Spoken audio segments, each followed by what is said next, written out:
तो guys business studies का paper आज कंप्लीट हो चुका है सीबीएसई 12th का, और बहुत आसान पेपर आया है बच्चों के लिए। आज हम डिस्कस करने जा रहे हैं answer keys on the first hand from the commerce of Kota. Paper बहुत आसान था। अभी मैं सेट 1 को डिस्कस कर रहा हूं, फिर मैं सेट 2 एंड सेट 3 के वीडियोस भी जल्दी से अपडेट कर दूंगा। पहला सवाल है हमारा, identify and state the steps in the process of staffing which create a pool of prospective job seekers. तो इसका आंसर हमारा होना था रिक्रूटमेंट। आपको रिक्रूटमेंट को यहाँ एक्सप्लेन करके आना था दोस्तों, और आपका 1 नंबर यहाँ पर पूरा पक्का था। दूसरा सवाल जो हमें देखने को यहाँ पर मिल रहा है वो है, गुजरात टेक्सटाइल 80 करोड़ का फंड रेज करना चाहता है, वो पब्लिक इशू से कर नहीं सकता, तो वो इक्विटी शेयर्स जो हैं इंस्टीट्यूशनल इन्वेस्टर्स को इशू कर रहा है, जैसे कि LIC या सम सेलेक्टेड इन्वेस्टर। तो ये सेलेक्टेड इन्वेस्टर्स या ये जो इंस्टीट्यूशनल इन्वेस्टर्स को दिया जा रहा है, ये है एक तरीके से प्राइवेट प्लेसमेंट। आपको प्राइवेट प्लेसमेंट यहाँ पे एक्सप्लेन करना था दोस्तों, और आपको 2 नंबर आपके पूरे कंप्लीट मिल जाते हैं। इसके बाद तीसरा क्वेश्चन हमारा डायरेक्ट था, ऑटोक्रेटिव स्टाइल ऑफ लीडरशिप आपको एक्सप्लेन करना था। इसमें ज्यादा दिक्कत नहीं आनी चाहिए बच्चों को, ऑटोक्रेटिक स्टाइल ऑफ लीडरशिप के अंदर। इसके बाद अगली केस स्टडी आती है दोस्तों हमारी, one of the functions of management, complete 1 cycle of management process and improve planning in the next cycle in the light of the problem that were identified in the existing plans। हमें यहाँ function बताना था, और इस function का जवाब है दोस्तों कंट्रोलिंग। आपको यहाँ पे कंट्रोलिंग फंक्शन को एक्सप्लेन करना था, और आपके 2 नंबर जो थे बेटा वो पूरे के पूरे रेडी थे। पेपर बहुत आसान है, with the passage with the time. 5th question कह रहा है, off the job training program आपको यहाँ पे बताना था जो कि इंप्रूव कर सकता है न्यू पायलट्स को, कि वो सोफिस्टिकेटेड इक्विपमेंट्स को कैसे हैंडल करेंगे। तो यहाँ पे हमारा आंसर बनना था वेस्टिबल स्कूल या फिर वेस्टिबल ट्रेनिंग, या फिर आप इसके साथ में आप इसमें क्लासरूम लेक्चर्स को भी साथ में बोल सकते थे, या फिर प्रोग्राम इंस्ट्रक्शंस, क्योंकि 3 मार्क्स का है तो आप यहाँ पे 3 एक्सप्लेन करके आ सकते थे। सो ये आपका 5th का आंसर बनता है, वेस्टिबल स्कूल्स।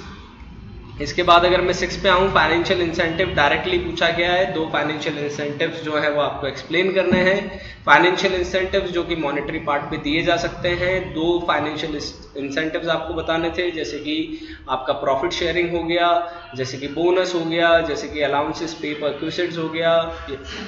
इसके बाद 3 बेनिफिट्स ट्रेनिंग टू एम्प्लॉयज को आपको बताने थे। ट्रेनिंग टू एम्प्लॉयज वाले, कि एम्प्लॉय के लिए क्या बेनिफिट्स होते हैं, कैरियर एडवांसमेंट अपॉर्चुनिटी मिलती है, नए स्किल सीखने को मिलते हैं, रिकॉग्निशन मिल जाता है, सैलरी अपग्रेडेशन मिल जाता है। बेसिक जो NCERT में हमारे बेनिफिट्स थे वो हमें एक्सप्लेन करने थे। डिविडेंड डिसीजन के 3 फैक्टर आपको जो अफेक्ट करते हैं वो बताने थे, stability of earning, stability of dividend, taxation policy, stock market reactions, contractual constants. बहुत सारे डिविडेंड डिसीजंस के फैक्टर्स थे, कोई भी 3 हमें एक्सप्लेन करने थे। मैंने पहले ही आपको बताया था क्लास के अंदर कि हमें ऐसे क्वेश्चंस के लिए डायग्राम्स या फिर फ्लो चार्ट्स का इस्तेमाल करना है, प्रेजेंटेशन स्किल्स को इम्प्रोवाइज करना है। कंट्रोलिंग कैसे एफिशिएंट यूज ऑफ रिसोर्सेज या एम्प्लॉय मोटिवेशन को इंप्रूव करता है। तो these are the importance of controlling. हम जब कंट्रोल करते हैं तो हम डेविएशंस को पता लगाते हैं, हमसे कहाँ गलती हो रही है, तो हम हमारे रिसोर्सेज को कोशिश करते हैं ऑप्टिमम यूटिलाइज करने के लिए। और जब एम्प्लॉय को ये पता होता है कि वो स्टैंडर्ड्स को अचीव करता जा रहा है तो उसका मोरल बूस्टअप होता है, तो उसका मोटिवेशन जो है वो इंप्रूव होता है। ये 2 इंपॉर्टेंस हमें क्लियर करनी थी। 9th क्वेश्चन में भी आपको चॉइस मिली थी, 5 रिलीव्स आपको बताने थे। 5 रिलीव्स में आप बता सकते थे, कंज्यूमर रिफंड मांग सकता है, कंज्यूमर हजार्डियस प्रोडक्ट की सेल को बंद करवा सकता है, कंज्यूमर रिफंड रिप्लेसमेंट मांग सकता है, यहाँ तक कि पेनल्टिव डैमेजेस आ सकते हैं। आपको 5 रिलीव जो थे वो एक्सप्लेन करने थे। 2 यहाँ पर राइट बताने हैं, right to safety, right to consumer education. मेरे हिसाब से हर बच्चे ने पढ़ा होगा। बेसिक क्वेश्चन है 5 मार्क्स में, 1 पेज का अगर आपका एक्सप्लेनेशन है विद द प्रॉपर एग्जांपल्स, आपके मार्क्स कहीं नहीं कट रहे बेटा। इसके बाद अगला भी डायरेक्ट क्वेश्चन है हमारा, फाइनेंशियल मार्केट क्या होता है, जहां पर कंपनीज फंड अरेंज करती है। There are only 2 sources, either bank either financial market. Financial market वो जगह होती है जहां पे सेविंग को इन्वेस्टमेंट में चैनलाइज किया जाता है। आपको फाइनेंशियल मार्केट के 4 फंक्शंस बताने थे। स्टॉक इकोनॉमी के लिए एक पैरामीटर है, सेविंग्स को मोबिलाइज करवाता है, प्राइसिंग होती, प्राइस की डिस्कवरी होती है, वगैरह वगैरह। डायरेक्ट क्वेश्चन, बहुत इजी क्वेश्चन, बहुत इजी पेपर है बेटा। 11th क्वेश्चन, एचआर मैनेजर है अल्फा लिमिटेड का, एयर कंडीशनर मैन्युफैक्चर कर रहा है। रिक्रूटमेंट में वो पोटेंशियल कैंडिडेट्स को लाना चाह रहे हैं जो कि पहले से नोन हो, और इसके लिए प्रेजेंट एम्प्लॉयज के फ्रेंड्स या रिलेटिव्स, बस यहीं पे हमें क्लैरिफाई हो जाना चाहिए बेटा कि it is recommendations, internal recommendation, जो कि एम्प्लॉय रिकमेंडेशन प्रोग्राम होता है एक्सटर्नल सोर्स में, वो यहाँ पे आइडेंटिफाई होना था। पहला जो आपका पॉइंट है इसमें आपको एक्सटर्नल में एम्प्लॉय रिकमेंडेशंस को एक्सप्लेन करना था। उसके बाद आपको एक्सटर्नल एनवायरनमेंट के 4 एडवांटेजेस बताने थे। निखिल जी क्लास में जो आपने बोले थे वही बताने हैं, कोई ज्यादा नहीं है। कॉम्पिटिटिव एडवांटेज मिलता है जब बाहर से आता है। बेसिक एनसीईआरटी के क्वेश्चंस आए दोस्तों। इसके बाद हमारा पेपर यहाँ पे खत्म हो रहा है। एनबी लिमिटेड, यहाँ पर जो डिसीजन बताना है वो है हमारा कैपिटल बजटिंग डिसीजन, और कैपिटल बजटिंग डिसीजन के रिगार्डिंग हमें बताना है 4 फैक्टर जो इफेक्ट करते हैं, रिटर्न ऑन इन्वेस्टमेंट्स, यहाँ तक कि इरिवर्सिबल डिसीजंस, हमारा रिटर्न ऑन इन्वेस्टमेंट हो गया, इरिवर्सिबल डिसीजन हो गया, कॉस्ट ऑफ कैपिटल हो गया। मायरा लिमिटेड, ये क्वेश्चन और आसान है, फंड रेजिंग की बात कर रहा है, फाइनेंशियल डिसीजन की बात हो रही है कि कैपिटल स्ट्रक्चर कैसे फॉर्मुलेट होगा, ओनर फंड से पैसा लाएंगे कि बोरोड फंड से। और 2 फैक्टर्स आपको और बताने जो सेलेक्ट करने के लिए रखने हैं, आप फाइनेंशियल लिवरेज को ध्यान में रख सकते हो, trading on equity, cost of capital, there are multiple factors. तो पेपर बिल्कुल आसान है, बस आपको अटेम्प्ट करके अच्छे से आना था दोस्तों। मैं सेकंड सेट का भी update, if we go for the set number 2, हमारा क्वेश्चन नंबर 1 ऑलरेडी डिस्कस हो चुका है।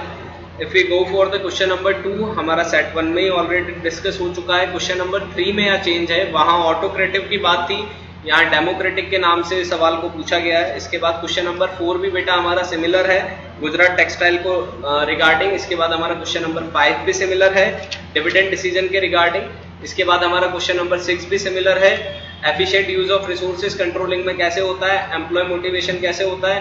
क्वेश्चन नंबर 7 हम ऑलरेडी डिस्कस कर चुके हैं, ह्यूमन रिसोर्स मैनेजमेंट में ऑफ द जॉब ट्रेनिंग का, vestibule schools, classroom programmes, financial incentives बताने बेटा क्वेश्चन नंबर 8 के अंदर सेम टू सेम वो का वही है।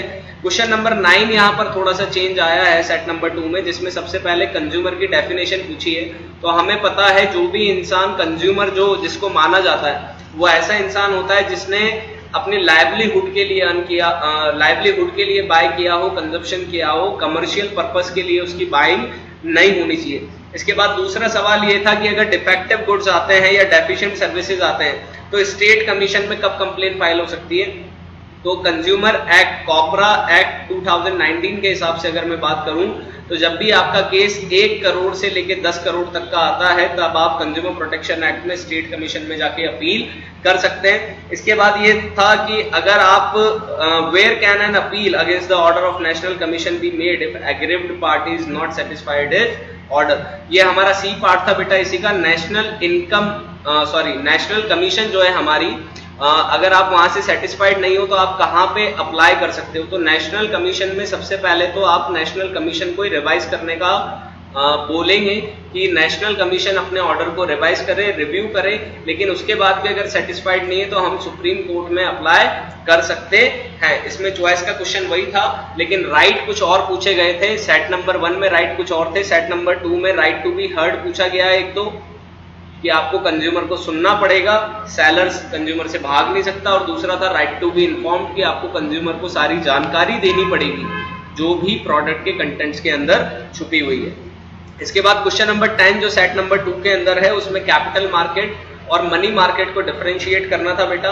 पार्टिसिपेंट्स की अगर बात करें तो मनी मार्केट के अंदर पार्टिसिपेंट्स जो होते हैं वो होता है आरबीआई, वो होता है म्यूचुअल फंड, वो होते हैं कमर्शियल बैंक्स, वो होते हैं एनबीएफसीज, ये सारे लोग होते हैं। लेकिन रिटेल इन्वेस्टर कैपिटल मार्केट के अंदर ही देखने को मिलता है, तो यहाँ पे रिटेल इन्वेस्टर्स भी एड अप हो जाते हैं। इंस्ट्रूमेंट्स की अगर बात करें तो कैपिटल मार्केट में इक्विटी एंड डेथ सारे इंस्ट्रूमेंट्स जो हैं वो आ जाते हैं। मनी मार्केट के जो इंस्ट्रूमेंट्स है वो हैं commercial papers, treasury bills, zero coupon bond हम ट्रेजरी बिल्स को ही बुलाते हैं, call money is also there, certificate of deposit is also there, and treasury bills के साथ हमारे जो कमर्शियल बिल्स हैं वो भी यहाँ पर हमारे इंस्ट्रूमेंट्स है। एक्सपेक्टेड रिटर्न की बात करें तो कैपिटल मार्केट हमें हाई रिटर्न की अपॉर्चुनिटी देता है, मनी मार्केट हमें लो रिटर्न की अपॉर्चुनिटी देता है। सेफ्टी की बात करें तो मनी मार्केट ज्यादा सेफ्टियर है, कैपिटल मार्केट थोड़ा रिस्कियर है। ड्यूरेशन की बात करें तो मनी मार्केट 1 साल तक का समय है